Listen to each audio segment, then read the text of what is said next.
अस्सलाम वालेकुम वरहमतुल्लाहि वबरकातुहू। मेरी उम्र 36 साल है। मेरी लव मैरिज हुई थी।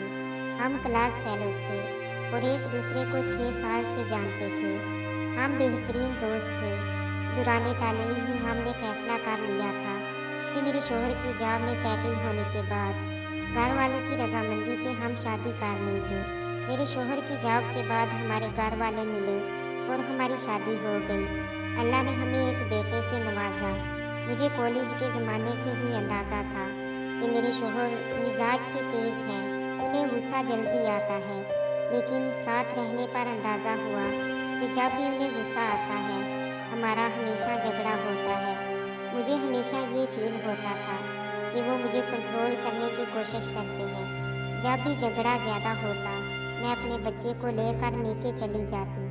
मेरे मेके वाले मुझे सहारा देते, तसल्लियाँ देते कि उसने तुम्हें क्या लावारिस समझ रखा है। मेरी बहनें फ़ोन पे मेरे शोहर को बेलुख्त सुनाती, पर हाल सुलह सफाई हो जाती और मैं घर आ जाती। लेकिन ये बात हम दोनों जानते थे कि हम दोनों एक दूसरे से प्यार करते हैं और मैं अपने शोहर को कभी भी नहीं छोड़ना चाहती। लेकिन हर झगड़े के दौरान उन्हें ये ज़रूर कहती कि अगर मुझे छोड़ना है तो छोड़ दें। मुझे इल्म है कि ये सब मैं सिर्फ अपनी अना को बुलंद रखने के लिए कहती थी। एक बार हमारा झगड़ा इतना बड़ा कि उन्होंने पहली बार मुझ पे हाथ उठाया और घर से बाहर निकाल दिया। मैं सीधा अपने मेके गई। मेरे घर वाले मुझे लेकर सीधा पुलिस स्टेशन गए। मेरे शोहर अरेस्ट हो गए। ससुराल वालों ने मुझे केस वापस लेने के लिए कहा। मेरे शोहर ने मुझसे माफ़ी मांगी और कहा कि आइंदा ये सब नहीं होगा। मैंने केस वापस ले लिया और वापस अपने घर चली गई।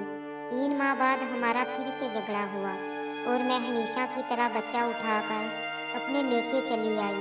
2 दिन बाद मुझे खबर मिली कि मेरे शोहर अस्पताल में हैं। मेरे घर वालों ने मशवरा दिया कि मुझे उन्हें देखने जाने की कोई ज़रूरत नहीं, बल्कि मेरी बहनों का कहना था कि ये सब ड्रामे हैं, तुम्हें इमोशनली ब्लैकमेल करने के लिए। वो 1 हफ्ता अस्पताल में रहे। ना मैं मिलने गई और ना ही कॉल की। कुछ दिनों बाद मुझे तलाक का समन मिला। मुझे तलाक नहीं चाहिए थी।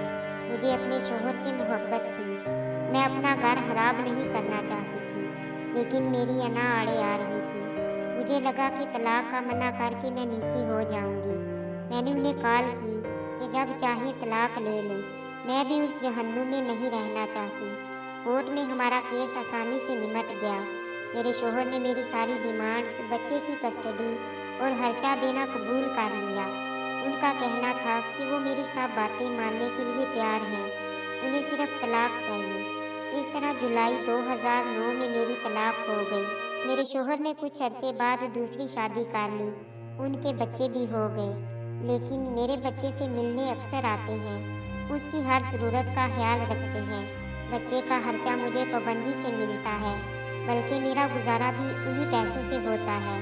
मैं अपने बच्चे के साथ मेके में रहती हूँ।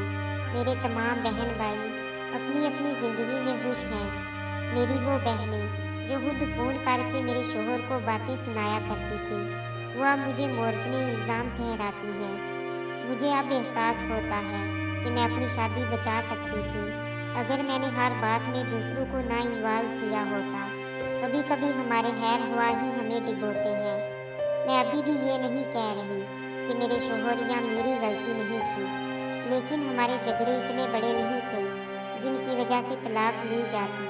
ये मेरी दरख्वास्त है सारे कपल से कि जहाँ तक हो सके अपने मामले खुद निपटाएं। आपका खुद से बढ़कर कोई खैर हुआ नहीं।